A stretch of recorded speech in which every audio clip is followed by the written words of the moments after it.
estou a andar todo o país para cumprimentar as minhas pessoas, cumprimentar o povo. Eu estou a andar porque quem me protege é Deus e é o povo.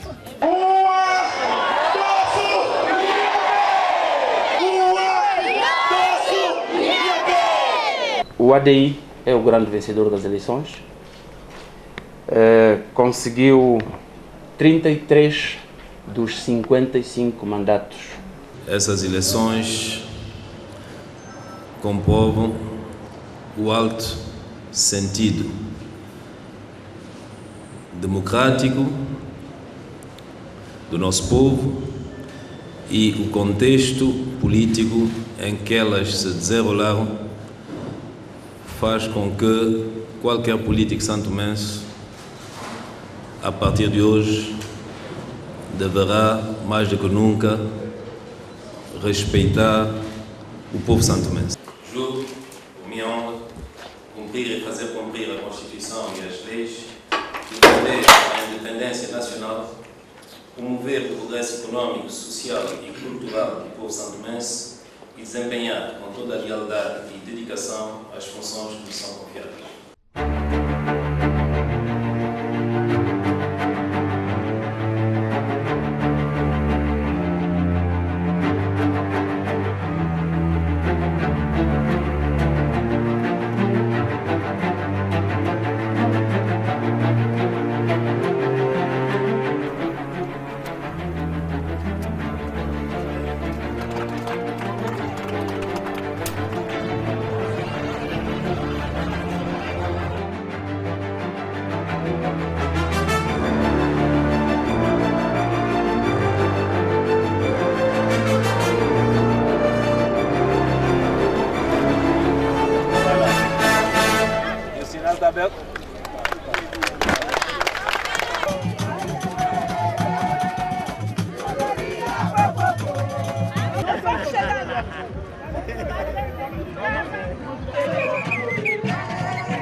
Juro, por minha honra, cumprir e fazer cumprir a Constituição e as leis, defender a independência nacional, promover o progresso econômico, social e cultural do povo santomense e desempenhar com toda a lealdade as funções que me são confiadas.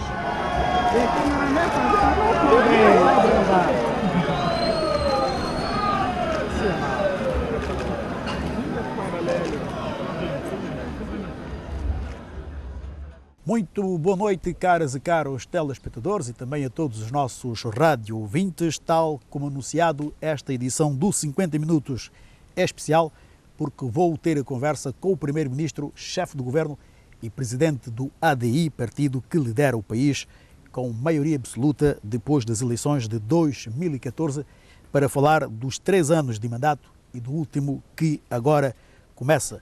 Por isso, esta edição assume um formato de grande entrevista, ultrapassando depois os 50 minutos habituais, porque faz precisamente esta quarta-feira, 12 de outubro, 3 anos de governação do partido ADI.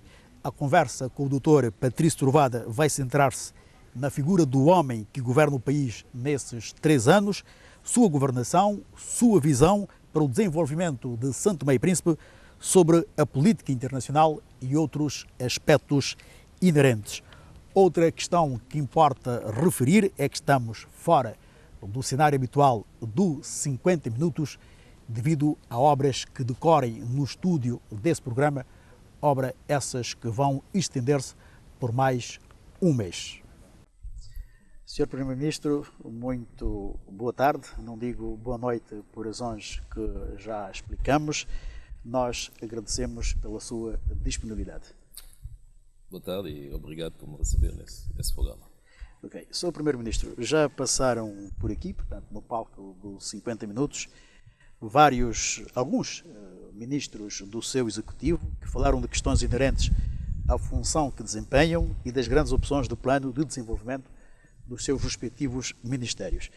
A minha conversa consigo versará de uma forma muito mais abrangente sobre si, enquanto político, sobre o partido que dirige, sobre a sua governação, sobre a política internacional e espero que, como o senhor próprio nos habituou, explicar sem complicar. Sr. Primeiro-Ministro, fazem esta quarta-feira 3 anos que o seu partido venceu as últimas eleições com maioria absoluta. Falta, portanto, apenas um ano para o fim do mandato. O senhor prometeu o famoso Dubai. Decorridos esses 3 anos, como é que vê o país? Sente que já estamos em Dubai? É caminho do Dubai? O que tem a dizer? Muito bem. Mais uma vez, muito obrigado. Eu acho que o compromisso principal, fundamental, que o ADI e eu, como candidata ao posto de Primeiro-Ministro, firmamos com os santomenses é, sobretudo, mudar o país, combater a pobreza extrema, garantir a coesão social e restabelecer também a autoridade do Estado. Mas é verdade que, para que isso tudo aconteça, é preciso que você tenha uma visão para o país. Daí eu ter declarado numa entrevista célebre hoje que podíamos ter o nosso Dubai em 10 anos. Ainda vamos a caminho. E vamos a caminho e caminhamos já um bocado. E o que é preciso as pessoas entenderem quando se fala de Dubai é um modelo. Não são as grandes torres de 100 e tal metros, não são os carros de luxo, é o modelo. E centros de qualidade. Ora, é isso Dubai. Dubai, e eu convido as pessoas que muitas vezes estão na net, em vez de perderem muito tempo enfim, no Facebook, muitas vezes até a criticarem-se, a insultarem-se uns aos outros, que façam um pouco de pesquisa e que vejam um pouco nos arquivos, até fotográficos, como é que era Dubai em 1975, como é que era o aeroporto, por exemplo, de Dubai em 1975, que era um aeroporto muito similar ao nosso, e como é que é o aeroporto de Dubai hoje, passando 42 anos, em que esse aeroporto consegue mais de 70 milhões de passageiros em trânsito. As pessoas que olham para Singapura, em 75, muito parecido com Santo Tomé e Príncipe, com as casas de madeira, com paludismo, e olham para Singapura hoje. Isso foi construído por homens e mulheres com 2 pés, 2 braços, uma cabeça, sem petróleo, e eles conseguiram. Então, se eles conseguiram essa transformação, muitas vezes com condições ainda pior de partida que Santo Tomé e Príncipe, nomeadamente a nível da educação, como é que nós não poderemos conseguir também fazer do nosso Santo Tomé e Príncipe uma plataforma de serviço, um país organizado, um país respeitador das leis, um país seguro, um país em que faz bem viver, um país acolhedor e um país que seja uma plataforma indispensável para facilitar o negócio na sub-região em que estamos inseridos, a sub-região mais rica do continente africano, uma sub-região hoje com um PIB anual de 900 bilhões de dólares, não é? Com cerca de 340 milhões de habitantes a menos de 2 horas de Santo Tomé e Príncipe, por que é que nós não havemos de conseguir? Daí que é esse o Dubai. E nós estamos a caminho porque é preciso caminhar e é preciso que passemos por várias etapas. E como eu disse há um bocado, estamos a caminho e já queimamos algumas etapas, talvez não por completo, mas já queimamos algumas etapas. E pode-nos explicar mais ou menos quais foram essas etapas que queimaram? Eu penso que não existe desenvolvimento sem energia. E o que nós fizemos? Hoje, a cobertura energética, o acesso à EMAI, digamos assim, em termos de eletricidade, já está quase a atingir, segundo os números que me foram fornecidos, 98%. Ora, os países da África subsaariana, os melhores estão a 56%. Bom, então é já algo de considerável. E o fizemos e crescemos de uma maneira espetacular nesse domínio em 3 anos. Água potável, estamos a níveis de acesso à água potável muito superiores que muitos países africanos, alguns deles com recursos muito maiores que São Tomé e Príncipe. Na educação, ou digamos na frequência escolar, nós estamos bem também. Bom, são condições de partida. Há muitas coisas ainda a fazer, e nomeadamente, uma das grandes condições de partida são as infraestruturas de suporte, os tais 2 pilares que nós definimos na nossa agenda de transformação, 2 pilares em termos, digamos, infraestruturais, que é o porto e o aeroporto. Mas também, para além desses 2 pilares, há uma série de reformas que nós agendamos no domínio da justiça, no domínio do clima de negócio, não é? No domínio da boa governação, no domínio da informatização da sociedade. E estamos a caminho. Eu penso que, sobretudo, tomando em conta o contexto internacional, tomando em conta que a partir de 2016 nós perdemos quase 50% da contribuição dos nossos parceiros, não é? Não pela não má vontade deles, mas pela própria situação internacional, em que os desembolsos estão a menos 50% daquilo que foram programados. Eu creio que aquilo que foi realizado tem que ser reconhecido e mais uma vez, aquilo que está feito, está feito. Portanto, o Sr. Primeiro-Ministro, como disse, portanto, falta um ano para o fim do mandato, portanto, desses 4 anos, e pelo visto, como o senhor próprio admitiu, ainda não temos o Dubai, mas estamos a caminho, não é? Então, o que é que tem a dizer o eleitorado para cumprir o que falta fazer? Continuamos a trabalhar. Sabe que não é fácil governar um país como São Tomé e Príncipe. Há condições financeiras que são difíceis, há dificuldades que se prendem também com recursos humanos, não é? Há o isolamento, há a extrema dependência do exterior, por conseguinte, nesse aspecto são variáveis que nós não controlamos, não é? Nós não controlamos, de facto, a situação financeira internacional e sofremos fortemente das flutuações a nível da economia internacional, mas isso tudo não deve nos desviar do esforço cotidiano e do programa. Por isso, falta um ano, devemos continuar a trabalhar. Devemos, nesse contexto difícil, priorizar ainda as prioridades, não é?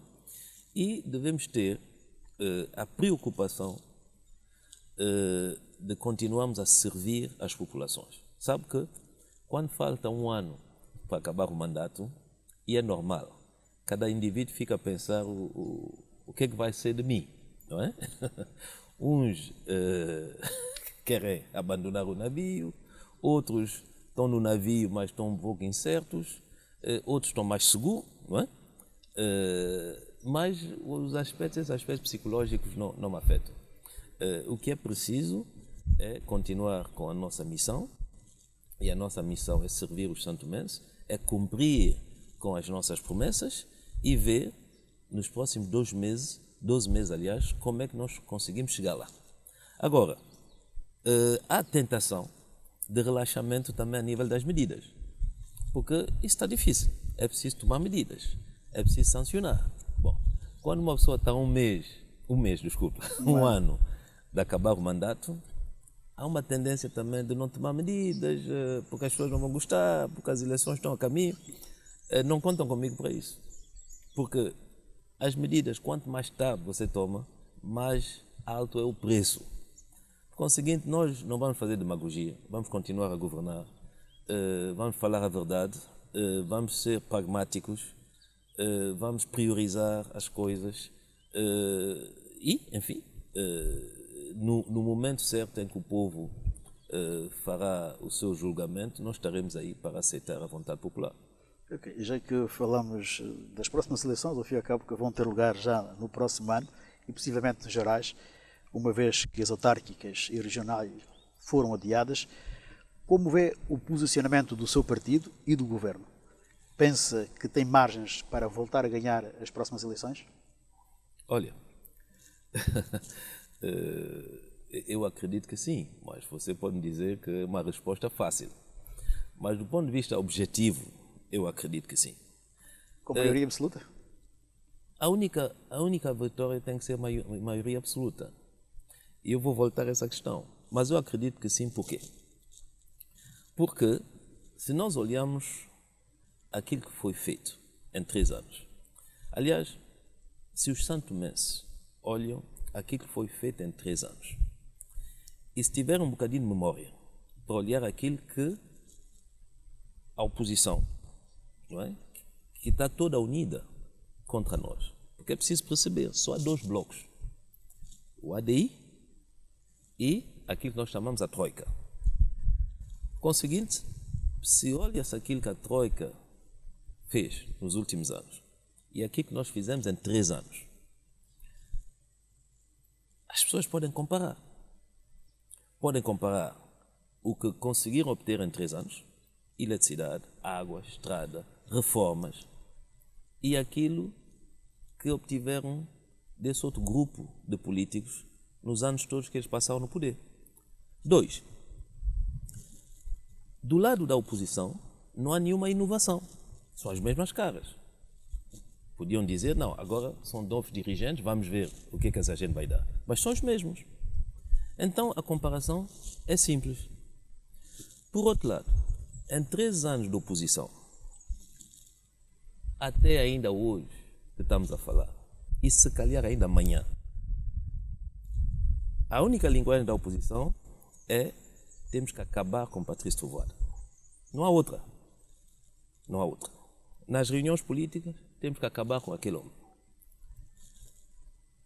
Nas reuniões interpartidárias, temos que acabar com aquele homem. Bom, então, a população quer solução para os seus problemas. E não há nenhum povo hoje, em democracia, que vai tomar como referência para escolher uma alternativa um grupo de políticos que só têm como programa acabar com um homem. Não havendo alternativa, as pessoas vão ter que escolher entre o ADI, que tem estado a trabalhar com todas as dificuldades, mas eu acredito que as pessoas sabem que estamos a trabalhar, pelo menos o governo, o primeiro-ministro, estamos a dar tudo que podemos dar. E com resultados. Não são 100% com resultado. Vão ter que escolher entre esse partido, entre esse governo, entre esse primeiro-ministro, porque eu sou candidato à minha sucessão. E esse grupo que até hoje não se renovou e não apresentou nada. Se nós tomamos os outros países, nós temos o presidente Macron em França. O partido do presidente Macron não tem 2 anos. O presidente Macron surgiu em 2 anos, conseguiu ganhar a presidência e a maioria absoluta no Parlamento. Mas são caras novas, são ideias novas, são propostas novas. Nós temos até partidos que não estão no poder, mas estão na oposição, com um bom resultado. Temos Podemos na Espanha, temos o Tsipras, que é primeiro-ministro na Grécia. Mas isso foram coisas novas.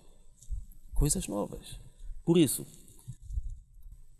é muito difícil uma força política que não consegue renovar-se, que não consegue apresentar nenhum programa, que só tem uma linguagem de ataque pessoal a uma pessoa. É muito difícil o eleitorado considerar ser alternativa.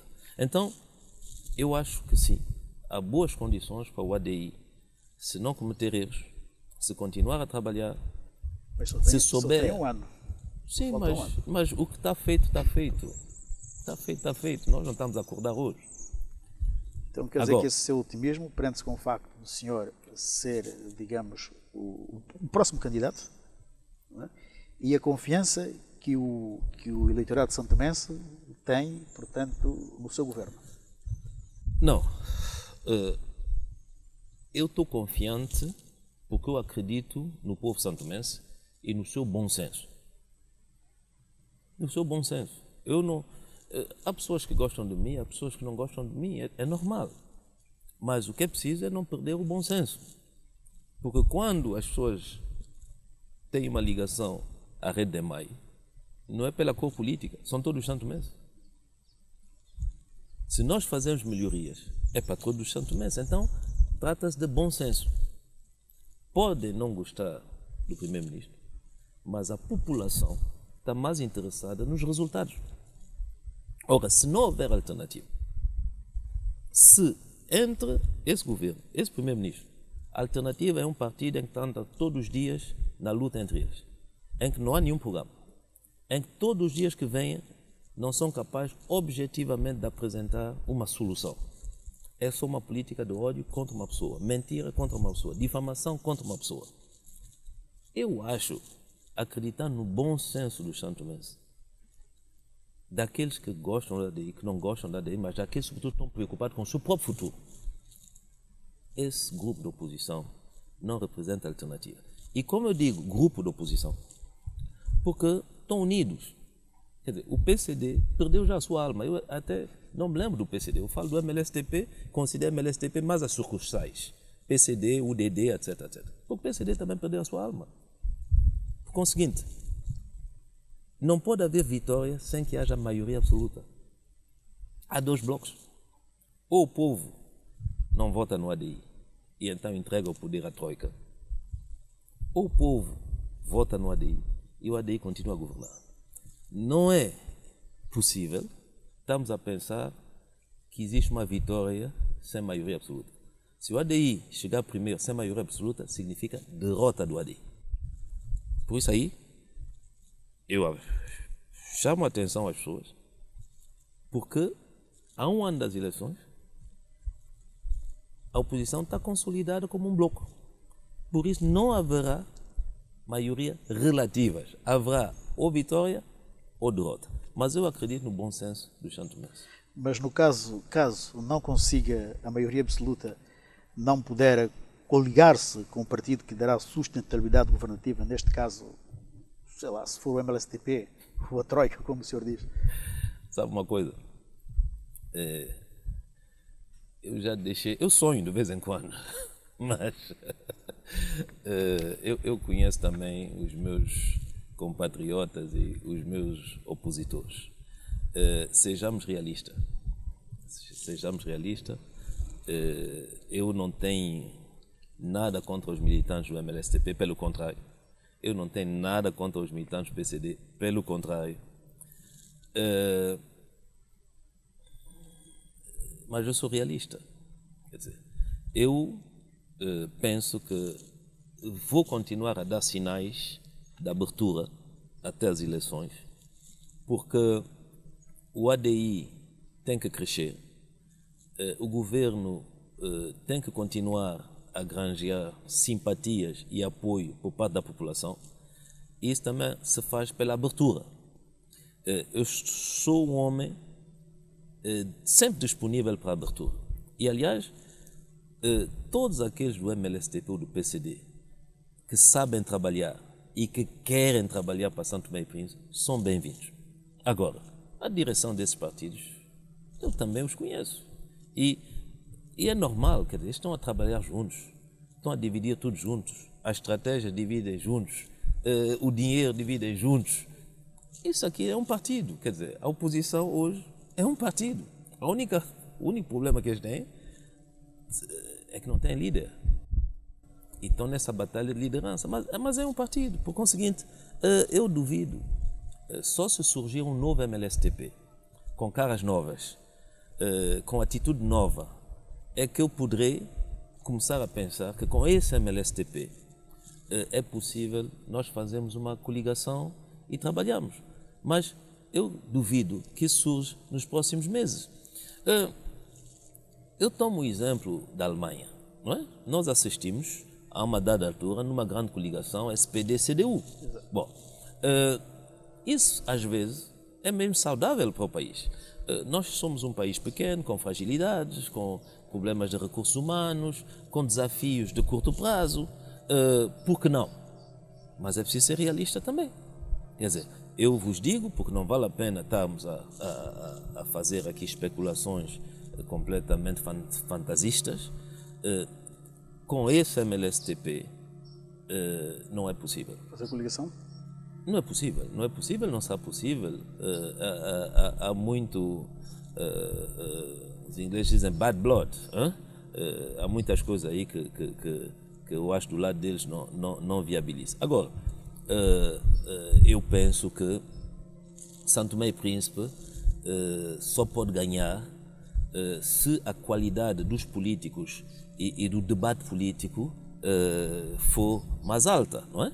Bom, daí que se eu tenho que sonhar é com um outro MLSTP, com uma outra postura, com outras caras, e aí sonhado, sim, por que não? Quer dizer, sabe, isso aqui é difícil. Governar São Tomé e Príncipe é difícil. E por que uma pessoa iria recusar uma mão, uma ajuda? Então quer dizer que pudera, no caso de não conseguir a maioria absoluta, vir a coligar-se com o partido e ficar em segundo lugar. Meu caro Mateus, nas condições de hoje, não é possível. E eu tenho alguns cabelos brancos. E eu sei que com essas pessoas não é possível, sabe? Agora, pode haver, pela obra do Cristo, do Espírito Santo, pode haver uma situação em que surge novos dirigentes, novas figuras, novas atitudes e nova disponibilidade. Mas sejamos realistas, hoje isso não vai acontecer. Hoje vamos jogar pelo seguro. Ou maioria absoluta para continuarmos nossa agenda de transformação, continuamos a construir o país, continuamos a fazer as reformas, ou o povo escolhe aquele grupo e, enfim, veremos, nós iremos para a oposição. Que o senhor é o político santomense, talvez, que mais crítica sofre pelos seus opositores e por pessoas que simplesmente, como disse, o odeiam, se é que eu posso assim dizer. Por um lado, mas nós também vemos, por outro lado, que pessoas que simplesmente o idolatram. E de que maneira? Como é que convive com essas duas abordagens diferentes em relação à sua pessoa? Ouça, eu realmente, eu acho que já disse, não, as pessoas que professam o ódio, a difamação, e essas pessoas não me preocupam, sabe? É normal um verdadeiro político que não deixa as pessoas indiferentes. Imagina um primeiro-ministro, as pessoas dizem tanto faz. Imagina um líder, tanto faz. Imagina no campo um jogador que deixa as pessoas indiferentes. O que acontece? É normal, quando alguém tem algo para dar, quando alguém quer ir em determinada direção, quando alguém quer mudar as coisas, quando alguém tem ideias, é normal que também suscite esses dois tipos de sentimento. Bom, então, ainda bem que Patrício Tovoada não deixa as pessoas indiferentes. Ainda bem. O que é preciso perceber é que nós temos que sempre ouvir a crítica. Sempre. Eu ouço muito. Às vezes não tenho oportunidade diretamente de falar com as pessoas, mas eu me preocupo sempre em saber o que é que as pessoas pensam. Eu preocupo-me sempre em saber o que é que o povo pensa. Qual é o estado da opinião. E eu ouço também quem me critica. Agora, é preciso saber o conteúdo dessa crítica. Não é? Quando a crítica não é construtiva, quando se trata só de ciúmes, de ódio, de por que eu vou perder o meu tempo? Sabe, eu volto a dizer, ninguém tem a verdade absoluta. Ninguém. Aquilo que nós estamos a conseguir, mesmo como governo, é a contribuição de todos. Cada um da sua maneira, cada um do seu jeito, mas nós somos uma equipa. Eu sou o chefe da equipa, mas somos uma equipa. E não é só o governo. Em alguns setores da administração há alguns responsáveis, diretores, que me dão muita satisfação. São dedicados, são trabalhadores, sabem daquilo que estão a falar. Por conseguinte, quando se dirige um país como São Tomé e Príncipe, devemos ter muita humildade e devemos acariciar, proteger, procurar até com uma lanterna os talentos. E os talentos não são só as pessoas que dizem que está tudo bem, tudo bonito. São as pessoas que têm poder crítico, têm conhecimento, têm uma capacidade de análise. Então, muito honestamente, eu estou aberto à contribuição de todos e à crítica de todos. Mas é preciso que essa crítica, de facto, seja objetiva. E quando ela não é melhor não se preocuparmos com isso e é melhor não perdermos tempo e avançarmos. É o que eu estou a fazer. Sr. Primeiro-Ministro, é também público que o senhor teve alguma convivência enquanto adolescente jovem, por exemplo, com Gabriel Costa, que o senhor inclusive é compadre de Rafael Branco, teve também uma boa relação com Manuel Pinto da Costa, aliás, recordo, e certamente muitos também recordarão que o ex-presidente Frederico de Menezes disse em público que o senhor foi quem lhe aconselhou a candidatar-se à presidência da República. Bem, vendo as coisas como estão, certamente muitos quererão saber o que é que se passa entre si e essas pessoas. Ao que se vê, parece que estão de costas voltadas. A minha pergunta é, porquê desse clima entre o senhor e essas figuras? Sabe, se eu respondesse, teria que dar também direito de resposta a essas pessoas, para elas virem dizer também o porquê das coisas. Eu não creio que isso interesse muito os santomenses. O que é que eu posso dizer? Amigos, toda a gente tem. Amizades que depois perderam-se, toda a gente tem. Traição, toda a gente conheceu traição. Inveja, toda a gente conheceu inveja.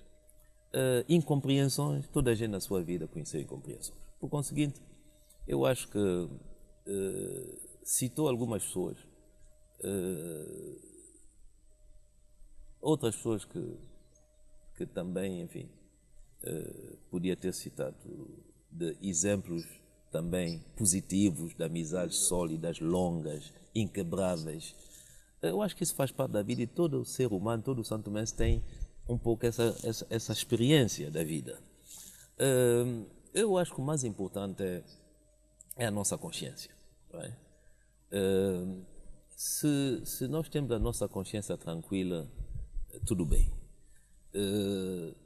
E eu digo, se eu ofendi, magoei, fiz pena a alguém, eu peço desculpa. Porque também... A vida são 2 dias, né? É verdade, quer dizer, não vale a pena, não vale a pena. Honestamente, o que é preciso é nós caminharmos, está a perceber? Se ofendi alguém sem saber, desculpa. Bom, porque eu não ganho nada em ofender pessoas, em insultar pessoas, em magoar pessoas, em prejudicar pessoas. Então, que cada um fica com sua consciência. Mas que os problemas pessoais não afetem os santomenses e as pessoas não têm nada a ver com isso. Quer dizer, é preciso sermos claros também nisso. Quer dizer, é muito triste quando um problema pessoal, que existe, o que não existe, o que foi inventado, prejudica uma nação. E pelos vistos, nós estamos a sofrer isso desde os anos 60. Porque isso não é só agora. Desde a luta de libertação. CLSTP, MLSTP. Quando analisa essas coisas, muitas vezes são problemas pessoais. Ora, é preciso conseguirmos fazer a separação das águas. Não é? É preciso separar as águas. Porque senão, a maioria dos santomenses vão continuar a sofrer de histórias que eles nem conhecem o princípio e nunca verão o fim. E não é isso ser uma personagem pública, um ator político público. Não é isso. É servir a nação. Ok, Sr. Primeiro-Ministro, ainda sobre si, há muita coisa que se fala. Certamente o senhor também deve ter ouvido. Diz-se, por exemplo, que o senhor não é bem santomense, que não nasceu cá, que não fala nem entende o dialeto de Foro. Qual é o comentário que faz disso tudo?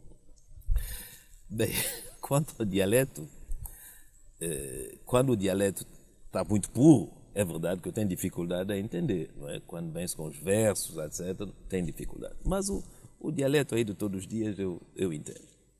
Eu não falo porque ainda não decidi ir para o teatro cômico, porque se eu começar a falar dialeto, toda a gente vai se rir, não é?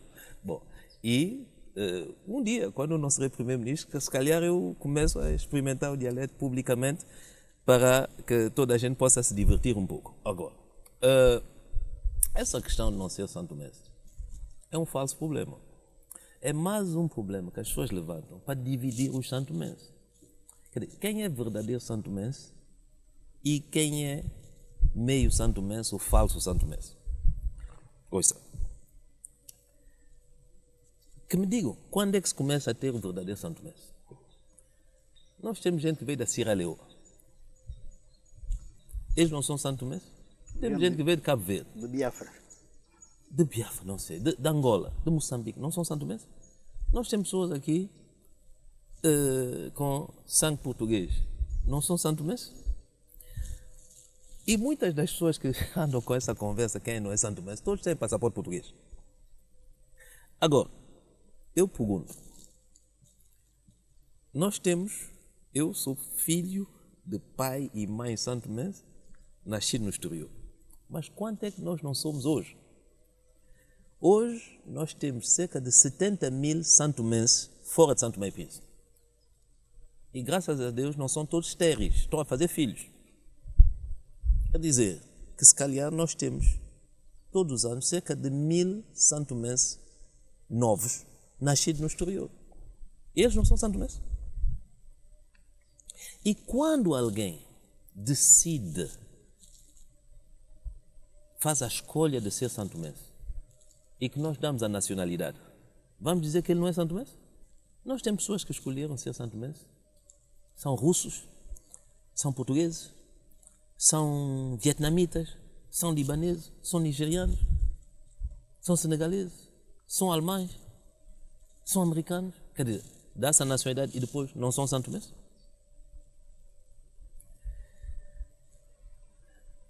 Nós demos bolsa a alguns filhos de imigrantes santomenses no Gabão. Eu vi alguns foram estudar agora para a China. Exatamente porque eles são santomenses e têm os mesmos direitos que os outros santomenses. Eu só aceitaria esse tipo de pergunta se nós fôssemos um país invadido por uma potência estrangeira. E aí alguém perguntasse, suponhamos que, sem especular, mas suponhamos que amanhã a Inglaterra toma o controle de São Tomé e Príncipe. Você podia me perguntar se eu me sinto inglês. Mas não perguntamos se eu me sinto santomense. Era preciso saber e perguntar às pessoas se no tempo colonial sentiam-se portugueses ou santomenses. Agora, outro tipo de pergunta é só procurar dividir e separar os santomenses. O homem e a mulher santomense vai evoluindo. Nós temos casais mistos. Nós temos santomense casado com guineense. Nós temos mulheres santomense casadas com franceses. Nós temos... Isso aqui é São Tomé e Príncipe. Nessa diversidade e nessa evolução. Por isso, eu acho que esse tipo de perguntas só servem, de facto, para separar uns santomenses com os outros. E eu digo mais, o dia que conseguirem me explicar qual é o santomense puro, e quando é que começa a haver esse santomense puro, aí sim iremos ver, de facto, qual é esse problema de ser ou não ser santomense. Ok, Sr. Primeiro-Ministro, não sei se é bater demais, mas de que forma é que se sente santomense? Eu sinto santomense primeiro porque eu me sinto bem na minha terra, ok? E isso é um princípio. Onde você se sente bem é onde você está. Bom, eu creio que eu sou um modelo de Santo Tomense. Quer dizer, eu se calhar tenho reações típicas da maioria dos Santo Tomenses. E pode ser que tenho também reações que são fruto de outros meios em que eu vivi. Quer dizer, honestamente, eu sinto-me Santo Tomense e basta e chega. Quer dizer, todo o resto, dançar puita, eu consigo dançar puita. Alguém dizia se eu sei trepar árvore. Eu nunca trepei, nunca gostei de trepar, nem árvore nem corda. Mas que a pessoa vem fazer um concurso de puita comigo e vê se ele é mais Santo Tomense que eu. Quer dizer, é preciso, de facto, acabarmos com esse debate. É preciso ver se amanhã houver uma guerra, eu pegarei nas armas para defender Santo Tomé e Príncipe. Há muitos que irão esconder debaixo da cama. Quem é mais Santo Tomense? Porque há muitos cobardes aí que eu conheço. Uns que falam, eu conheço todos. Então, vamos deixar esse debate de fora. Somos todos Santo Tomense e nós queremos a união, maior união do país. E vamos trabalhar no sentido que os Santo Tomenses sejam mais unidos, mais amigos, mais solidários. Isso é que importa. Dividir não vai servir a ninguém. Ok, Sr. Primeiro-Ministro, uma outra questão que também se comenta é que o senhor anda com muitos seguranças, que tem tropas ruandesas a proteger-lhe. A pergunta é, o senhor teme pela sua segurança? É verdade isso que diz? Eu acho, sabe, a comunicação social, eu acredito que quer ainda mais esclarecimento sobre essas questões, mas talvez se deva fazer uma emissão sobre a questão da defesa e a segurança nesse país. Note bem.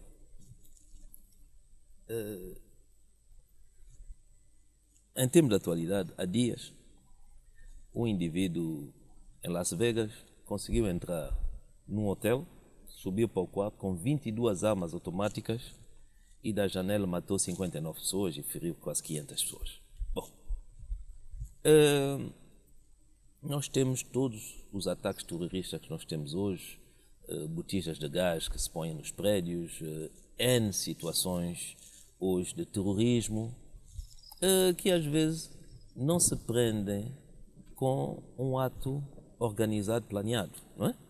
Às vezes é um ato de um maluco, um homem solitário, levanta-se de manhã, etc, etc. Bom, o mundo está a mudar, está a evoluir. Nós, por exemplo, cá em Santo Tomé e Príncipe, depois de alguns anos, nós estamos agora a receber santomenses, são santomenses, crescidos noutros países, que cometeram crime, foram presos, cumpriram a pena e agora são expulsos para Santo Tomé e Príncipe. Cabo Verde conheceu isso.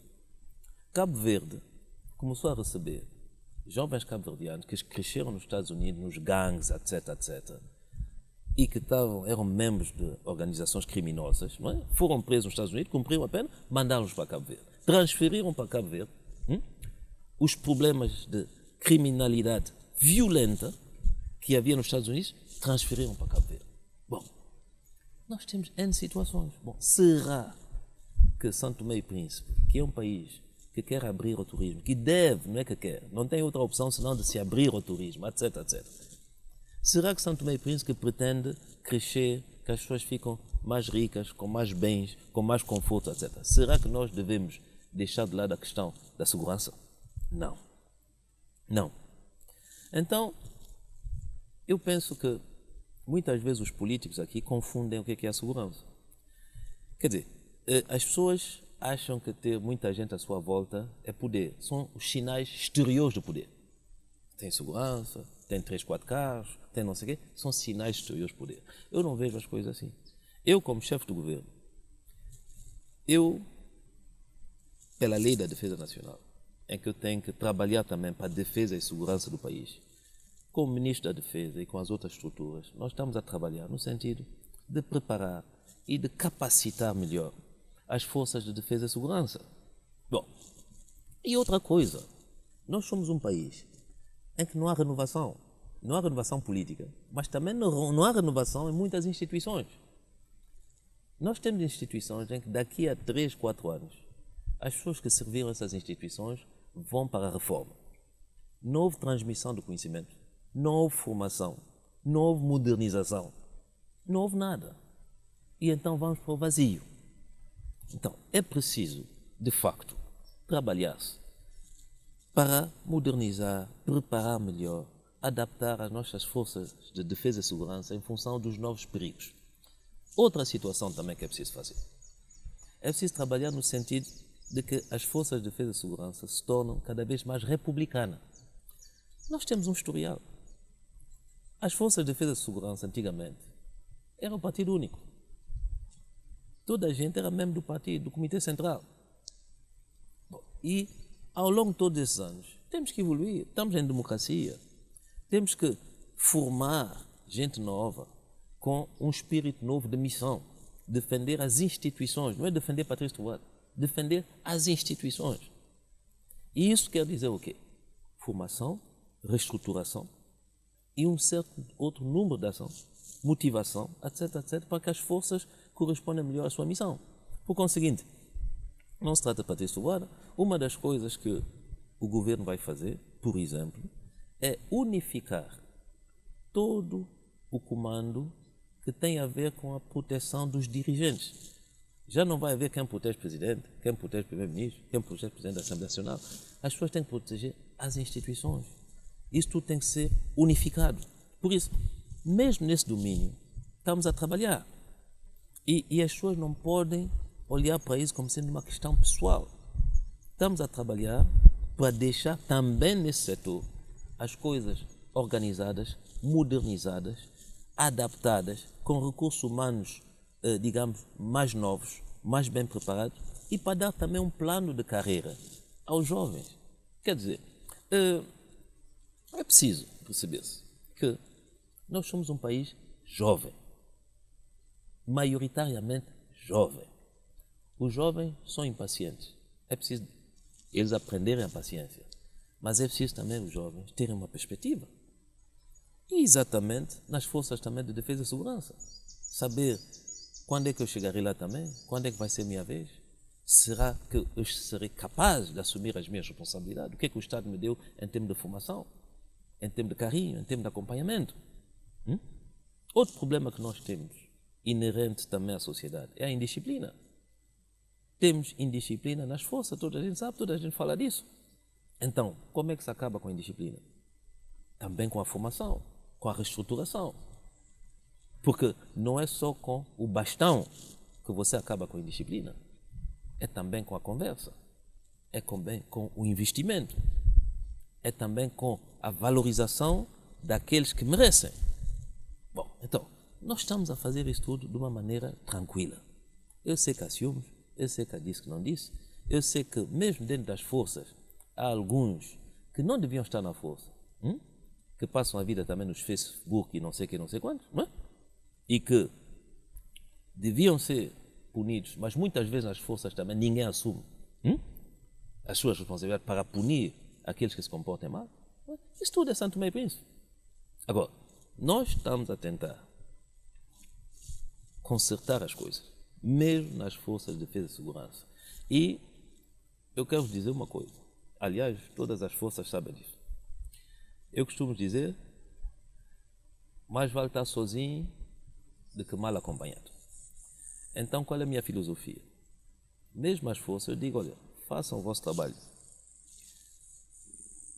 Porque se vocês não fizerem bem o vosso trabalho, vocês tornam-se forças de insegurança e não forças de segurança.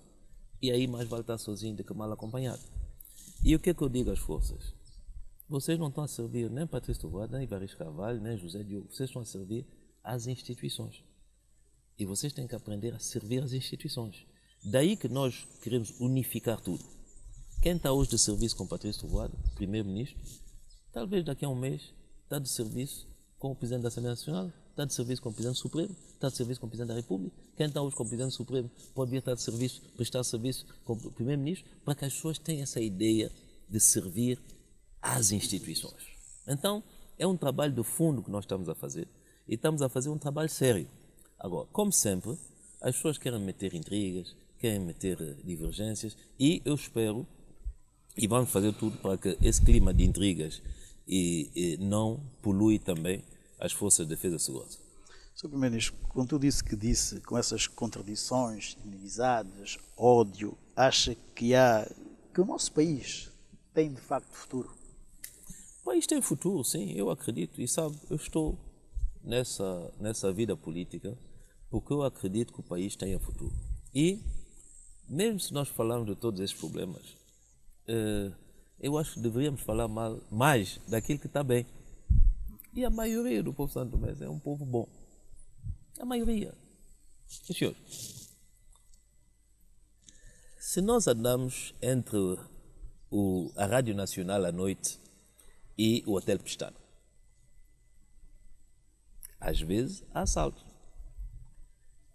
mas na maioria das vezes conseguimos identificar. Porque o país é pequeno. O que é que falta? Medidas. E que todos os setores tomem medidas. Sabe, aquilo que por vezes me revolta, porque o Primeiro-Ministro não pode fazer tudo, é que há outros escalões intermediários e mais pequeninos, as pessoas não assumem a responsabilidade. Mas, se nós conseguimos alterar isso, a vida será muito mais fácil. E vamos conseguir alterar isso, porque há santomenses disponíveis também para alterar essas situações. Agora, nós estamos em democracia, demora tempo. Mesmo o processo de sanção demora tempo, tem regras. Processo disciplinar, demora tempo. Quando você quer substituir alguém, demora tempo, felizmente, porque estamos em democracia. Você não pode fazer tudo também de uma maneira arbitrária. Mas se nós olharmos para tudo isso, eu estou convencido que sim, a maioria dos santomenses são boas pessoas. A maioria dos santomenses são pessoas educadas. A maioria dos santomenses são pessoas que não mexem. Agora, deixamos o Estado andar. E, de facto, a superestrutura foi sendo poluída. E é preciso hoje darmos a volta. É o que eu acho que estamos a fazer. E a grande vantagem que nós temos é que nós somos um povo jovem. E é preciso darmos muita atenção a essa juventude, continuar a acompanhá-la, não é? Porque há alguns jovens também que têm vícios. Há uns jovens que estão precipitados, querem tudo hoje. Não, com muita pressa. Muita pressa, é preciso acompanhá-los. Há uns jovens que querem chegar e já querem o conforto. Não é bem assim.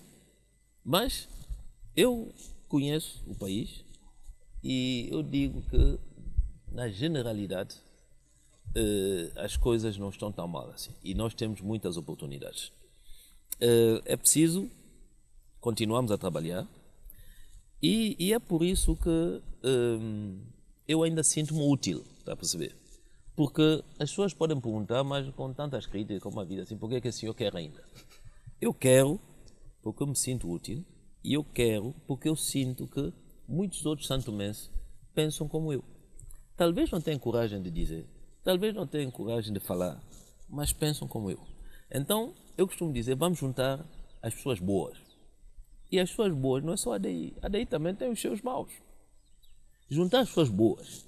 Quem tem partido, quem não tem partido, quem é do MLSTP bom, quem é do PCD bom, quem é do DD bom, quem não tem partido bom, quem é católico, Jeová, Maná, muçulmano bom. Vamos juntar. Vamos juntar e vamos conseguir. Porque nós somos a maioria. Os bons somos a maioria. Felizmente. Felizmente. Porque se nós não fôssemos a maioria, isso já teria desaparecido. Então, nós somos a maioria. O que é preciso é um pouco de coragem. É preciso assumir. É preciso nós não ficarmos nas pequenas coisas. Eu, às vezes, vejo duas pessoas que podiam trabalhar juntos e não trabalham. Eu digo, mas por quê? Pequenas coisas. Porque uma do A, outra do B. Às vezes, pequenos conflitos. Vamos deixar disso. Vamos realmente pensar em Santo Tomé e Príncipe. E eu estou convencido que haveremos chegar. Sabe, há pessoas com quem eu tive contradições no passado. Mas muitas vezes porque nós não nos conhecíamos. Bom, depois, um pouco do convívio. Cada um é como ele é, mas as coisas funcionam. Há pessoas que dizem, mas essa pessoa é assim, é má, é não sei o quê, não sei quantos. Eu olho isso com muita calma.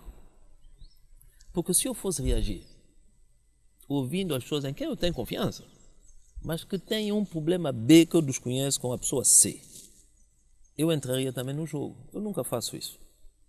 E eu peço às outras pessoas também para não fazerem isso.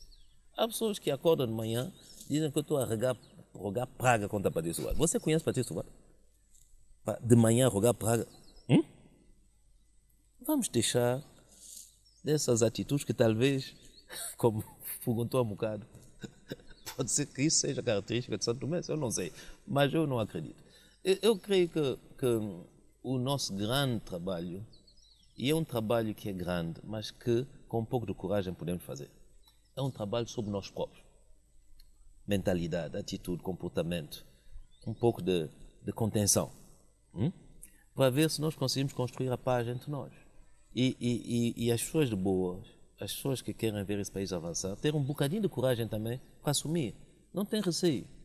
E vamos juntar-nos. E eu estou convencido que Santo Tomé e Príncipe dará grandes passos. É só pequenos acertos. Sr. Ministro, então, como é que está a sua relação com os outros órgãos da soberania, nomeadamente com os tribunais, o Presidente da Assembleia Nacional, o Presidente da República? Olha, as relações são boas. Com todos, sabe? Os tribunais têm independência, a Assembleia Nacional é soberana, o Presidente tem, evidentemente, a sua independência, mas nós todos somos interdependentes. Não há nenhum que pode funcionar sem colaborar com o outro. Bom, daí que eu quero dizer que as relações são boas. Não é todos os dias que há necessidade, quando há qualquer coisa que nós não percebemos, o que nós não entendemos, há necessidade, sobretudo, de diálogo, não é? E tem havido diálogo. É evidente que a instituição com a qual nós trabalhamos mais, sobretudo naquilo que é a promulgação dos decretos e todos os instrumentos legislativos e legais, é a Presidência da República, o Presidente da República. E aí eu quero dizer, porque eu já trabalhei com 3 presidentes enquanto primeiro-ministro, não é? Não sei se há algum primeiro-ministro que teve esse privilégio, digamos assim. Eu quero dizer que as relações com o presidente Ibaristo Carvalho são excelentes, e eu quero dizer mais. Eu tenho muito prazer de trabalhar com o presidente Ibaristo Carvalho, porque é um presidente que lê os dossiês e que lê de uma maneira detalhada os dossiês.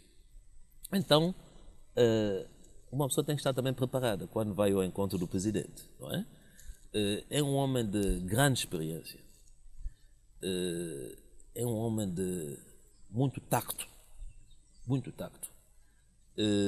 Eu quero dizer que não só o presidente muitas vezes surpreende, mas eu fico orgulhoso de poder ter um presidente de Santo Tomé e Príncipe como Ibaristo Carvalho e de ter o privilégio de trabalhar com ele. É preciso que as pessoas saibam isso também, sabe? Porque aqui fala-se de qualquer maneira. Sim. E é um homem muito fácil de trato, um homem que impõe respeito e um homem que sabe ser firme quando ele tem que ser firme.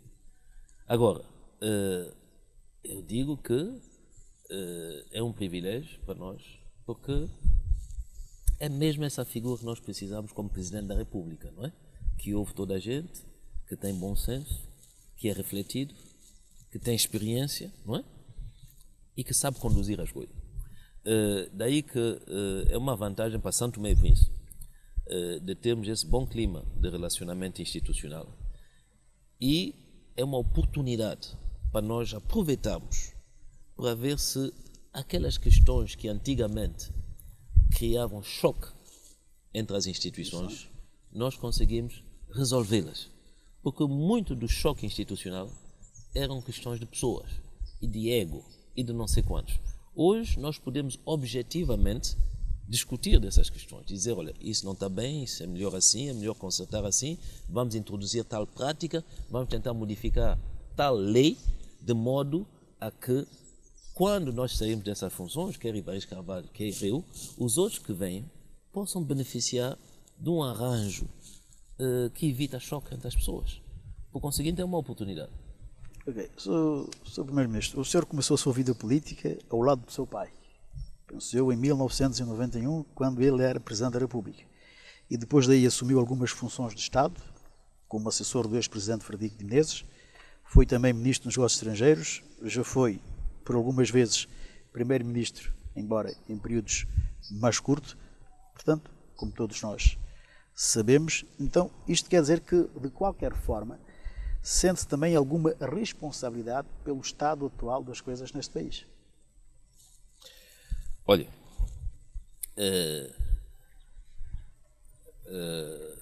a maior responsabilidade que eu tive foi 14º governo, em que governamos sozinho, embora em minoria, durante 2 anos, e agora. Bom, em algumas decisões no passado, evidente que eu tenho uma cota parte da responsabilidade, como ministro, como assessor, e qualquer cidadão tem uma cota parte de responsabilidade nesse país. Agora, devemos medir as coisas em função do impacto que elas têm na vida do país. Eu, como assessor do Presidente Fradique para as questões de petróleo, tive alguma responsabilidade. Como Ministro do Negócio Estrangeiro, 3 meses do Fradique Menezes, eu tive também responsabilidades. Agora, se quer me dizer responsabilidade pelo estado em que se encontra o país atualmente, não dessa maneira. Eu acho que não. Quer dizer, houve aqui governos, houve até governos com maioria confortáveis, não é? Houve governo de coligação, houve primeiros ministros, Não, eu acho que é preciso essa ideia de que somos todos responsáveis de tudo o que aconteceu, sim, a níveis diferentes. E as pessoas sabem quem tem maior responsabilidade aqui. Aliás, pode ser até que as pessoas não sabem detalhadamente, porque nunca as pessoas foram chamadas a assumir as suas responsabilidades. Nunca. Sabe, nós, muitas vezes aqui, estamos a pagar coisas de outros governos. Estamos a pagar dívidas de outros governos. Estamos a pagar erros de outros governos. Bom, mas nunca se consegue chegar ao fundo das responsabilidades. Por quê? Porque quando se procura apurar a responsabilidade, quer quem quer apurar a responsabilidade, quer quem quer fugir da responsabilidade, preferimos levar a questão para o debate político. E então aí tudo se perde, não é? Quando muitas vezes não é uma questão política. Muitas vezes quando você quer chamar a responsabilidade, a pessoa diz, toma a perseguir politicamente. Muitas vezes quando o opositor quer chamar a responsabilidade também ao responsável que está a exercer, o responsável diz, não, isso é política. Bom, onde é que está o fiel da balança? A independência do sistema judiciário. Mas para haver independência do sistema judiciário, o sistema judiciário também tem que ser competente, tem que ser credível, porque senão isso tudo fica política. É politiquice na justiça, é politiquice na administração, é politiquice por todos os cantos. E quem fica a perder é o cidadão. Bom, é nossa realidade. E, mais uma vez, o governo está a trabalhar no sentido de mudar essa realidade. E apelamos, mais uma vez, à colaboração de todos. De todos, porque é o nosso país. E é melhor que as coisas tornem-se, no futuro curto, diferente. Ok, talvez a última pergunta que eu faço sobre si, não é? O senhor é visto como um homem liberal, tanto é que é vice-presidente da Internacional dos Partidos de Centro-Direita, mas as suas ações demonstram uma tendência contrária, ou seja, mais viradas para a esquerda, com preocupações com as classes sociais mais desfavorecidas, povo pequeno, como costuma dizer, tanto é que nesse seu mandato a sua política foi de não exclusão social, de melhorar as condições de vida das populações mais desfavorecidas. A minha pergunta é, como é que se explica essa sua forma de estar, essa sua filosofia? Sendo um homem de extrema, não digo de extrema direita, mas mais do centro-direita, mas como é que explica esse seu lado para a esquerda? Bom, como é que eu posso explicar isso?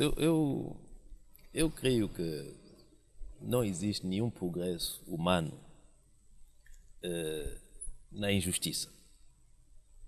Não existe. Há pessoas que dizem no mundo tem que haver sempre pobres e ricos.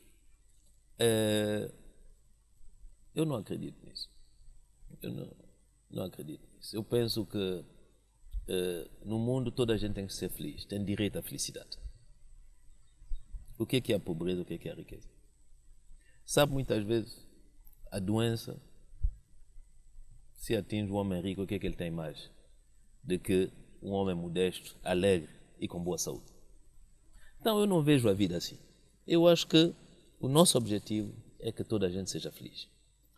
E para que toda a gente seja feliz, há um mínimo de condições de dignidade e de condições materiais que toda a gente tem que usufruir. E é por isso que temos que olhar para os mais pequenos.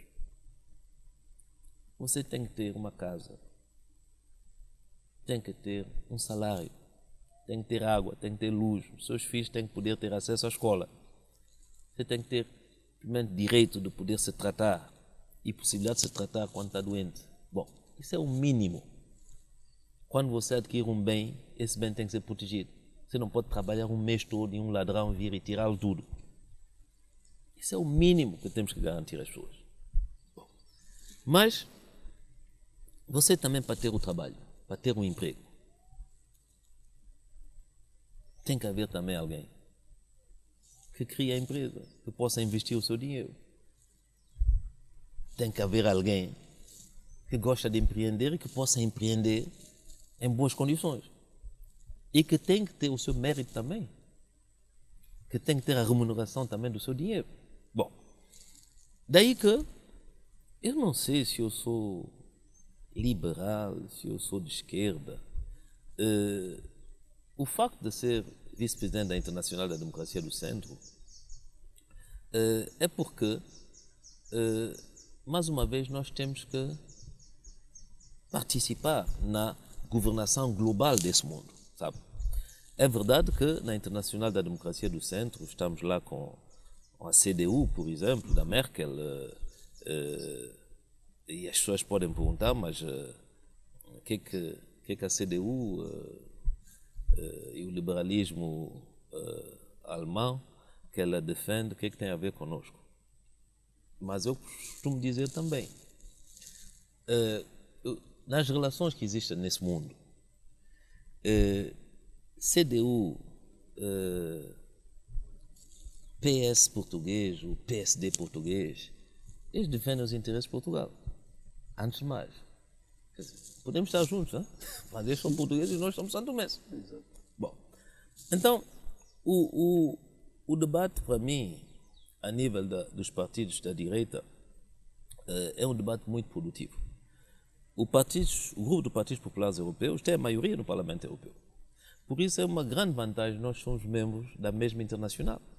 Eu não deixo de falar francamente, de falar cash e de fazer com que eles conheçam a nossa realidade e de ver como é que o liberalismo que eles defendem pode perfeitamente funcionar com o humanismo e o nosso e a nossa vontade de desenvolvimento aqui. Por isso, eu creio que não devemos ver as coisas nesse prisma. De momento, eu digo, nós precisamos do capital e nós precisamos dos capitalistas e nós precisamos de estabelecer uma relação win-win. Os dois lados têm a ganhar. E é o que eu faço a nível da Internacional da Democracia do Centro. E eu levo os meus parceiros, partidos políticos, nomeadamente europeu, da direita, olhar para a África de uma outra maneira. E isso está a funcionar.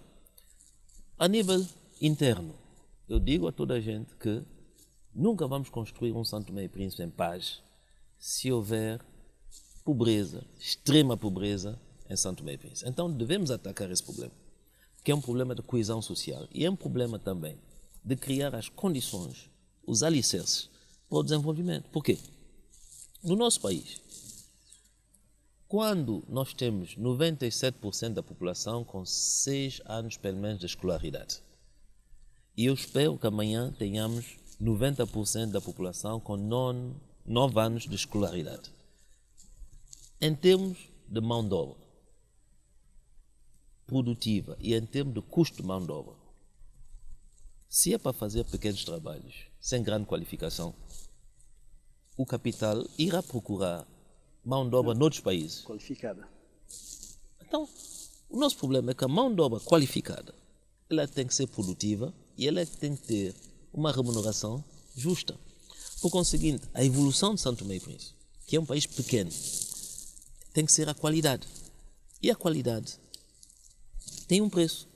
A evolução de São Tomé e Príncipe, quando falamos de cacau, quando falamos da jaca, quando falamos de outros produtos, tem que ser de qualidade e tem que ser raro. Pequenas quantidades com valor acrescentado muito alto. Isso quer dizer o quê? Preço, qualidade, formação. Isso tudo. Por conseguinte, nós somos um país que tem que primar pela excelência. É a nossa única salva. Agora, você não consegue ser um país que prima pela excelência tendo pobres. Isso não funciona.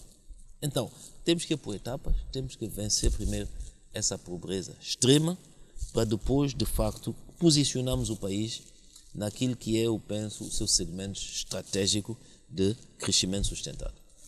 Ok, mudando agora de página, vamos entrar agora no campo político.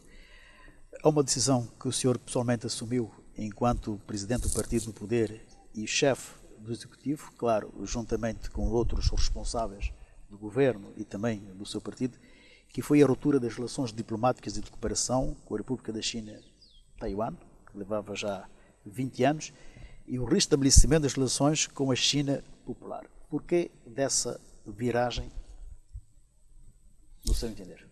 Eu já expliquei na altura, e foi uma decisão, enfim, que foi também concertada com o Presidente da República, que é quem representa o Estado nas relações internacionais. Nós, porque temos a responsabilidade da política externa e da política geral do país, nós decidimos, eu até diria, talvez, corrigir um erro.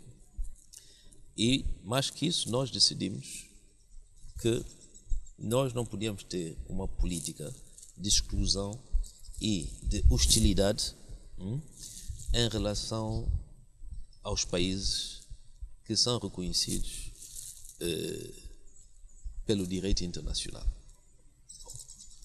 E não podíamos ter essa política em relação a um grande país, como a República Popular da China, um país respeitado, um país que tem feito grandes esforços para apoiar o desenvolvimento do continente africano, um país que é membro permanente do Conselho de Segurança, um país que é hoje a segunda economia mundial, com perspectiva de vir a ser a primeira economia mundial. Não era no interesse de São Tomé e Príncipe, não era justo, não era razoável nós, de facto, ter uma atitude hostil em relação à China Popular. Daí que tomamos essa decisão de normalização, não só das nossas relações, mas do nosso posicionamento a nível internacional que vai se traduzindo por toda uma série de outras ações e de outras opções que correspondem a isso. Quer dizer, um país que respeita o direito internacional, um país que não hostiliza os outros, um país que procura, sobretudo, encorajar o diálogo e a concertação e a negociação internacional para resolver os conflitos. É um pouco isso, embora pobre, embora pequeno, que nós iremos agora defender cada vez mais. Portanto, quando assumiu as relações com a China Popular, deixou transparecer que seria uma viragem para Santo Tomé e Príncipe se posicionar no contexto subregional, regional e mesmo internacional. Acha que isso vai ser conseguido? Acha que a China Popular vai ajudar Santo Tomé e Príncipe a construir, sei lá, digamos, esse tão falado Dubai? Sabe,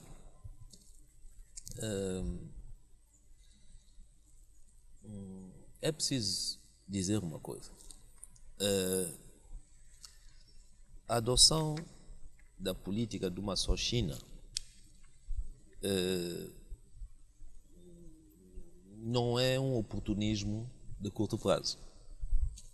É preciso que é um posicionamento sincero, objetivo, sim, de coerência, não é? Mas não é um posicionamento oportunista. Necessariamente, obviamente, que as relações de cooperação com a China irão trazer grandes vantagens para Santo Tomé e Príncipe. Mas o que é que nós devemos, digamos, valorizar? É a amizade. Uma amizade sincera, uma amizade que tem estado a dar sinais. Bom, eu chamo a atenção para nós deixarmos um pouco dessa mentalidade de que toda a gente nos deve tudo. O que tem nos dá tudo. O que tem que nos dar tudo. O que tem que nos dar tudo. Não é isso. Não é isso. Quer dizer, ninguém tem obrigação de nos construir porto, de nos construir aeroporto, de nos construir estrada, de nos construir casa. Não. Ninguém tem essa obrigação. Nós é que temos a obrigação de desenvolver o nosso país. Agora, é verdade que é também uma boa oportunidade de termos um amigo, mais um amigo, como a República Popular de China. Agora, longe de mim a ideia de que eu agora posso ir descansar e dormir e que a China Popular vai desenvolver Santo Tomé e Príncipe. Não. Somos parceiros, somos amigos, eles estão cheios de boa vontade, mas o desenvolvimento de Santo Tomé e Príncipe cabe aos santomenses. E isso é que nós temos que perceber. Agora, nós temos que tirar o melhor proveito de todas as boas vontades que querem nos ajudar, a China, outros, a Turquia, Portugal, França, o Banco Mundial, o BAD, o Ruanda, Angola, Nigéria, com quem eu espero que vamos conseguir reativar um pouco o fluxo de cooperação. Nós temos que tirar proveito de todos aqueles e temos que pensar o que é que nós podemos dar também a esses nossos amigos. Porque muitas vezes isso não acontece. Queremos só receber, mas no momento de dar, nós esquecemos de dar também. Ora, é preciso também nós darmos. Temos que dar ao Marrocos, que nos oferece cerca de 30 bolsas de estudo por ano. Mas o que é que nós podemos dar? Sabe, nós podemos dar muita coisa. Porque o que conta é o gesto. Eu vou-vos dar um exemplo. Durante o 14º governo, já não me lembro a data, houve uma explosão em Pila, em Brazzaville, um paiol, num bairro, aliás, muito próximo da residência do presidente Sassou.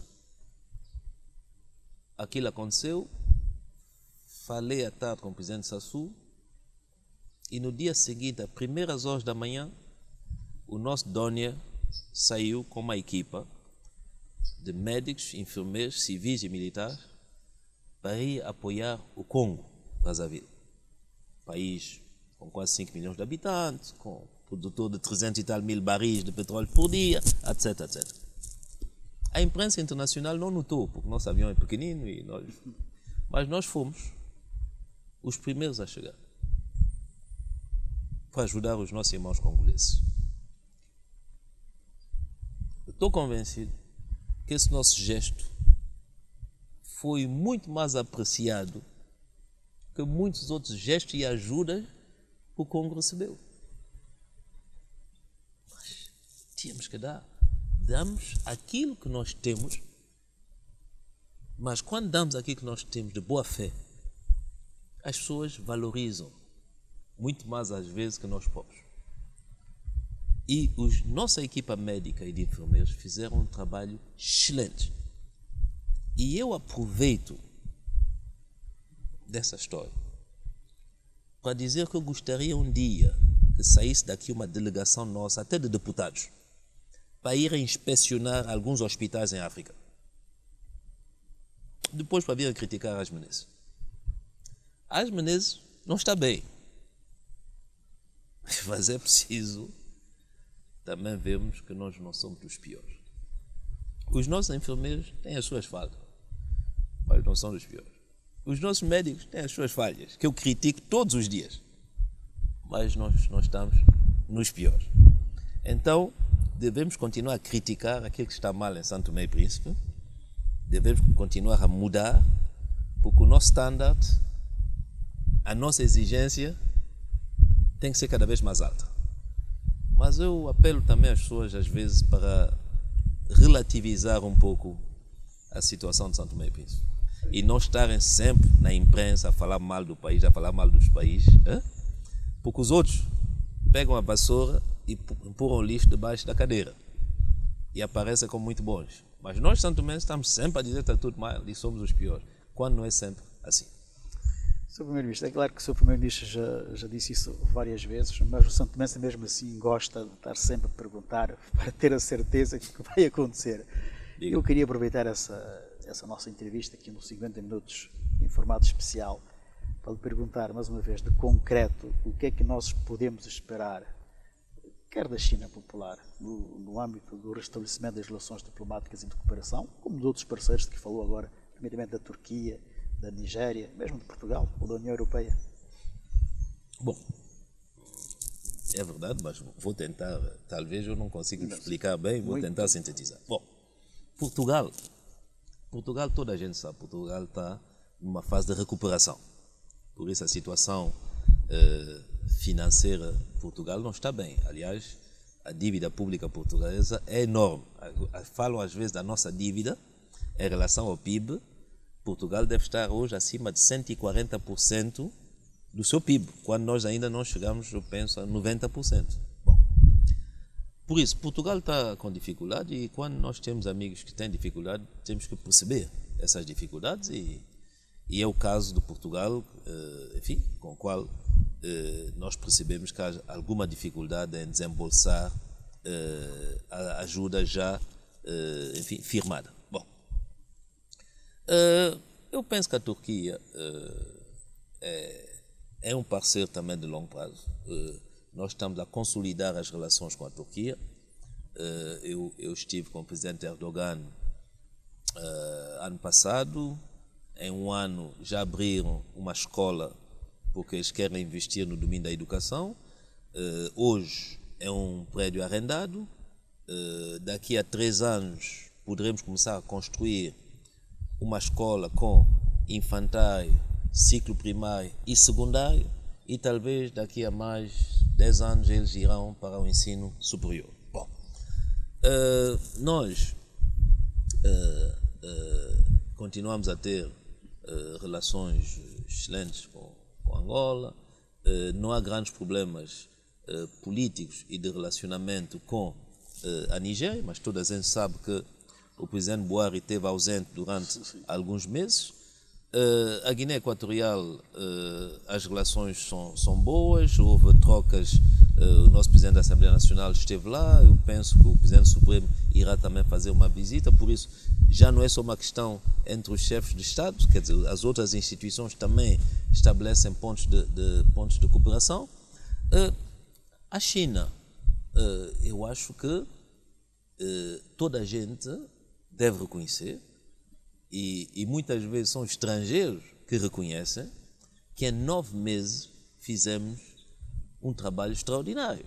Quer dizer, nós em 9 meses tivemos 2 ministros que visitaram a China, o ministro dos Negócios Estrangeiros, o ministro das Finanças, tivemos uma visita oficial do primeiro-ministro, tivemos o vice-ministro do Comércio, que é um departamento extremamente importante na China, que visitou São Tomé e Príncipe, tivemos uma série de trocas de delegações técnicas, tivemos mais de 100 estagiários que já visitaram a China, nós tivemos a ajuda alimentar chinesa que chegou, temos as missões técnicas chinesas aqui a trabalhar, temos cerca de 60 e tal, 70 estudantes bolseiros que já estão a estudar na China em 9 meses.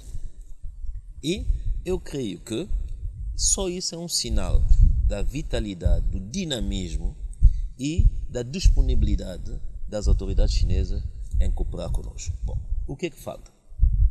O que falta é que a China é um grande país de mais de 1 bilhão de pessoas.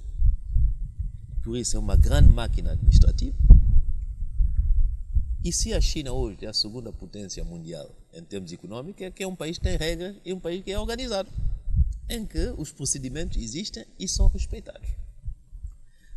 Depois de 20 anos, sendo nós trabalhamos juntos, é preciso ajustar. É preciso que a nossa administração perceba melhor os procedimentos, que eles também percebam melhor a nossa realidade, não é?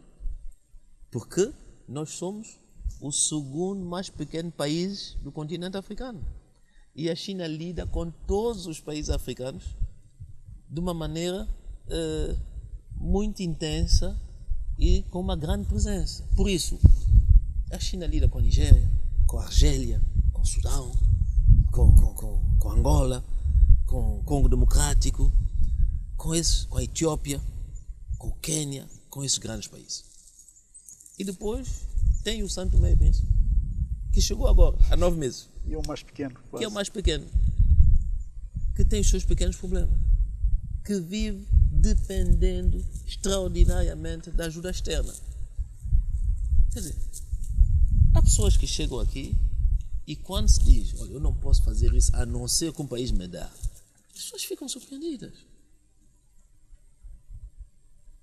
O Estado de São Tomé não pode comprar tal coisa, tem que esperar apoio. Coisas básicas não podemos fazer, temos que esperar apoio. O Tesouro não consegue. E é normal, quando um parceiro chega aqui, fica surpreendido. Quer dizer, uma coisa. Eu chego à sua casa. Eu espero que um dia o Sr. Mateus convide. Eu chego e o senhor exige, olha, Sr. Mateus, eu quero um champanhe muito fresco. O senhor me diga, olha, Sr. Primeiro-Ministro, desculpa lá, quando o senhor aumentar meu salário, eu ofereço um champanhe. Mas, se eu peço um copo d'água, o senhor não tem um copo d'água, porque não aumentei salário para me dar um copo d'água, há um problema. De facto. Bom, e de facto é essa a situação. E quando um parceiro chega aqui, ele diz, mas eu não imaginava que vocês fossem tão dependentes Que nem um copo d'água podem dar. do exterior. E muitas vezes, na sua política de ajuda, ele não dá copo d'água, ele dá champanhe. Mas eu preciso de um copo d'água. Então é preciso ele pensar. Porque primeiro ele pensa que você está a fingir. Mas quando ele chega à realidade que você não tem nem um copo d'água, ele tem que mudar o seu programa para integrar que ele tem que também te dar um copo d'água. Bom, então, isso leva um pouco de tempo. Não é por culpa do parceiro, não é por falta de vontade. É por causa do país que nós andamos durante 40 anos a deixar como está. E que hoje nós temos que dar a volta. Essa é a dificuldade fundamental. O resto a boa vontade existe, o potencial existe e as coisas hão de acontecer. É preciso trabalharmos e termos um pouco de paciência e as coisas vão acontecer para o bem de todos os santomenses, graças ao apoio chinês. Sr. Primeiro-Ministro, a República de Angola tem agora um novo presidente, embora do mesmo partido do poder desde a independência, o MPLA. A pergunta é como é que vê a eleição do general João Lourenço no âmbito das relações entre São Tomé e Príncipe e Angola? Muito bem. Primeiro, aquilo faz um pouco de espécie quando as pessoas dizem general João Lourenço. Quer dizer, isso dá a entender que Angola é um país De muitos generais. de generais e que não é uma democracia. Angola é uma democracia. O presidente João Lourenço é um general que está na reserva, mas tem outros diplomas e outras qualificações. Por isso podem perfeitamente chamar Dr. João Lourenço, ou que se chama só presidente João Lourenço. Isso também é outro problema que nós temos, são os títulos. Não, é o problema da imprensa. Toda a imprensa internacional isso diz tem João Lourenço. tendência. Sim.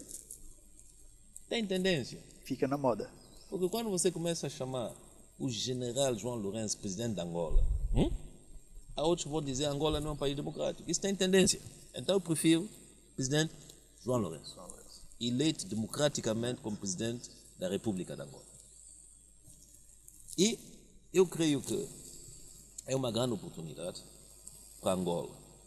É uma grande oportunidade para Angola, porque Angola vai conhecer, depois de 38 anos, a alternância da presidência da República, uma alternância pacífica, produto de uma campanha em que o presidente, hoje presidente eleito João Lourenço, teve um discurso que eu achei interessante. Corrigir o que está mal e melhorar o que está bem. Então eu estou convencido que o povo angolano sairá a ganhar. Primeiro, uma alternância pacífica e segundo, na base de uma campanha eleitoral que prometeu mudanças. Não vai ser fácil, porque o Angola está na situação que nós conhecemos, mas isso já é meio caminho andado. E eu estou convencido que Angola sairá bem, o MPLA sairá bem e o presidente João Lourenço trará ainda mais coisas, porque o balanço também da presidência do presidente José Eduardo é um balanço positivo. Por isso é só acrescentar e o facto dele ter tido a coragem também de reconhecer, como é normal, quando se governa, não se pode fazer tudo, e há erros, isso é um sinal de esperança e de paz social, porque os angolanos vão dar-lhe o tempo para ele também, enfim, desmostrar, não é? Mas eu tenho a certeza que é um homem sério e aquilo que ele prometeu, na sua grande generalidade, ele fará. Sabe-se que o senhor e o atual presidente angolano são conhecidos e têm boas relações. Isso ainda a imprensa. Eu conheço pouco o presidente João Lourenço, conheço um bocadinho a primeira-dama, do tempo que ela era ministra. Eu conheço melhor o ex-presidente.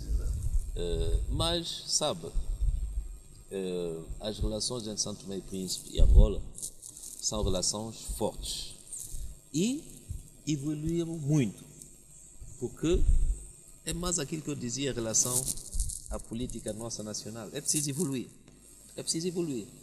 E a Angola evoluiu muito no que diz respeito às relações Estado a Estado. Daí que nós conseguimos construir, e graças ao facto de eu também ser primeiro-ministro de um governo monocolor, que é o 14º governo, e agora, isso permitiu, de facto, nós consolidarmos as relações Estado a Estado.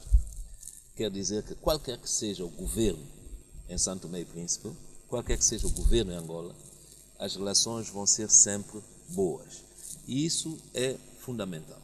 Isso é fundamental e graças, de facto, a essa opção, a esse entendimento que nós conseguimos ter durante a presidência do presidente José Eduardo Santos. Pronto, e por falar de Eduardo Santos, nós sabemos que o senhor foi sempre muito bem recebido no Palácio do Planalto por o ex-presidente, o presidente José Eduardo dos Santos, quer dizer que tendo em conta essa sua boa relação de amizade pessoal com José Eduardo dos Santos, pode reverter a favor de São Tomé e Príncipe com o novo presidente. Olha, primeiro deixa-me usar dessa oportunidade para mais uma vez agradecer o presidente José Eduardo Santos. Eu penso que esse homem, como presidente da República, foi sempre muito amigo de São Tomé e Príncipe, muito amigo de São Tomé e Príncipe e dos santomenses. E nós temos que agradecer. Em segundo lugar, de facto, tivemos uma boa relação de trabalho e penso também, eu tenho grande respeito e consideração do presidente José Eduardo, e eu acho que do lado dele ele deu-me também algum carinho, digamos, e alguma atenção. Eu penso que o presidente José Eduardo dos Santos foi como presidente um grande político, um grande diplomata. Aliás, a tomada de posse do presidente João Lourenço foi também um marco de sucesso da diplomacia angolana. Nós tivemos o presidente Alassane Ouattara, da Costa de Marfim, quando sabemos todo o historial de relação entre a Costa de Marfim e Angola. Não é? Nós tivemos o presidente Faure Gnassingbé, filho do ex-presidente Gnassingbé de Adema do Togo, quando sabemos todo o historial de relacionamento. Bom, tivemos outros chefes de Estado, tivemos o presidente Paulo Kagame. Então, essa tomada de posse, para quem não percebeu, podia começar a perceber que Angola é um grande país, com uma diplomacia muito forte, não é? E que tem uma grande noção daquilo que são os interesses de Angola e aquilo que são as relações de Estado a Estado. Conseguinte, isso para cortar essa mentalidade também, porque é o MPLA, então tem que ser o MLSTP, etc. Não, é Angola com o seu poder legítimo e é São Tomé e Príncipe com o seu poder legítimo. Mas o que eu quero sobretudo dizer é que tivemos realmente um grande amigo na presidência de Angola. Todos os santomenses devem agradecer, devem reconhecer que o presidente José Eduardo foi um grande amigo de São Tomé e Príncipe. E eu penso que, menos, sem desvendar nenhum segredo, o nosso presidente esteve lá na tomada de posse e teve depois um encontro com o presidente João Lourenço. Eu penso que as coisas vão continuar com tendência a melhorar ainda, porque o discurso do presidente João Lourenço foi claro também. Ele pôs uma tônica nos palopes, não é? E eu quero dizer que a nível dos palopes tem havido uma grande cumplicidade entre Angola e São Tomé e Príncipe, não é? Ele falou da inserção na sub-região, não é? Angola é membro da CAC. Por conseguinte, eu estou bastante otimista. Vamos deixar o presidente primeiro tomar conta dos assuntos de Angola e, se calhar, para o próximo ano poderemos começar a trabalhar a nível bilateral com as novas autoridades de Angola. Bem, Sr. Primeiro-Ministro, da minha parte, creio que é quase tudo. Temos ainda a situação internacional que nós sabemos que não está muito bem. As relações entre os Estados Unidos, a Coreia do Norte, a questão da Catalunha, o próprio clima económico, financeiro internacional está em crise. E se calhar a minha última pergunta era ver como é que São Tomé e Príncipe se situa no meio, com as fragilidades que tem, que nós todos sabemos, se situa face a esse contexto. Bom, eu penso que temos de dar a volta. Temos de deixar de ser um país extremamente dependente do mundo exterior. Bom, mas isso quase também não quer dizer nada, porque hoje o mundo é um mundo interdependente. Mas, no que diz respeito à ajuda externa para fazer funcionar o nosso país, temos tendencialmente que nos libertar dessa ajuda externa. E se nós percebemos isso, eu penso que, devido à nossa pequenez, na situação em que nós estamos, de ilha, no Golfo da Guiné, eu penso que os conflitos, podemos ficar um pouco de fora desses conflitos, não é? de fora do ponto de vista físico, não é? Porque somos uma ilha, de fora porque também não temos grandes pretensões na cena internacional. Agora, o que é que nós precisamos? Precisamos de aparecer junto do exterior como um país credível politicamente, em termos de, digamos, de valores humanos, não é? E também um país credível para o investimento. Bom, é preciso que isso de facto aconteça, não é? Se nós conseguirmos ser um país credível a nível do investimento, então as fontes de financiamento externo irão diversificar-se. O nosso grande problema hoje, nessa dependência ao exterior, é que é uma dependência praticamente a mesma fonte, que é a ajuda pública ao desenvolvimento. E os parceiros são quase os mesmos. Esses parceiros são quase os mesmos. E é muito difícil nós mexer e atendermos todos os setores que precisam ser, digamos, cobertos a nível do financiamento nessas condições. Bom, mas isso vai acontecer. Eu creio que estamos a sair dessa zona, vamos conhecer ainda dificuldades, ainda apertos, porque nós não deixamos de ser um país extremamente dependente do programa com o FMI, do Banco Mundial, das regras da União Europeia, etc, etc. Não é? Quase exclusivamente dependente. Mas estamos paulatinamente a sair dessa situação, com mais alguns sacrifícios, com mais alguma autodisciplina, com mais alguma paciência, mas eu volto a dizer, estamos nesse caminho. É por isso que às vezes, quando sai o relatório do FMI, as pessoas estão confusas. Dizem, bom, mas dizem que está bem, mas aqui está mal. Dizem que está bem, mas nós sentimos que há dificuldade. Dizem que está bem, mas o governo não quer aumentar salário. Dizem que está bem. Não. É preciso, de facto, percebermos que a gestão do país, a governação está bem. Estamos a fazer o que nós devemos fazer, estamos a tomar medidas, somos um governo determinado, um governo de pessoas que fazem reforma, um governo de pessoas que têm coragem. Agora, isso tudo só não chega. É preciso também que outras coisas aconteçam. E depois é preciso uma coisa que todos os santomenses têm que entender. Quando eu vejo a oposição que diz, mas estão a fazer a sua obrigação. Tudo bem, o governo faz a sua obrigação. Mas o governo não é nenhum escravo também do povo. O governo é um governo que o povo escolheu para trabalhar. Mas é preciso ajudar. Quer dizer, há lixo na cidade. A obrigação do governo é limpar o lixo. Mas a obrigação do cidadão não é deitar o lixo em frente da sua porta no chão. Então, é preciso que haja um engajamento de toda a nação. O governo está engajado, mas a nação também tem que estar engajada.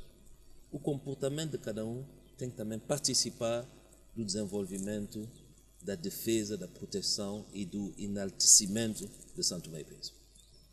Então, Sr. Primeiro-Ministro, mais uma vez, muito obrigado. Recordo que o senhor esteve aqui na qualidade do chefe do governo, chefe do executivo, primeiro-ministro e também presidente do ADI, partido que ganhou as últimas eleições legislativas com maioria absoluta. Por isso, então, agradecemos pela sua disponibilidade e também, claro, a si, cara e caro telespectador, e também a todos os nossos radiovintes que nos acompanharam. Muito boa noite e até a próxima edição.